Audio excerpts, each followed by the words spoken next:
Ops, bago po kayo mag-scroll, ito muna po si Sagap TV at meron po tayong maikling panalangin po sa ating Panginoong Jesucristo. Ito po ay the Lord's Prayer. Ito po ay mabisang dasal para sa ating at mabisang sandata sa ating buhay. Ito po ay gagamitin po natin ang the Lord's Prayer, isa pong dialect ni Jesus Christ. Tama po, narinig nyo po, dialect na Aramaic. Isa pong original na lingwahe po ni Jesus Christ nung siya po ay nandito pa po sa lupa, nang siya po ay nasa misyon.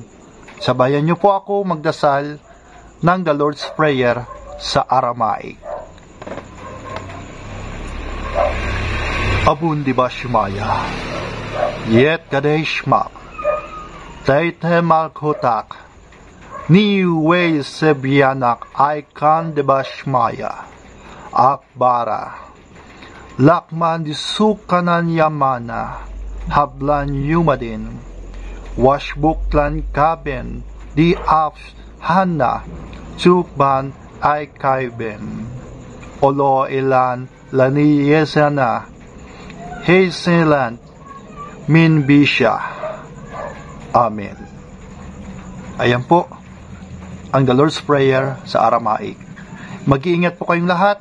Huwag nyo pong kakalimutan na magdasal palagi at siyempre magpasalamat po sa ating buong may kapal. God bless you all.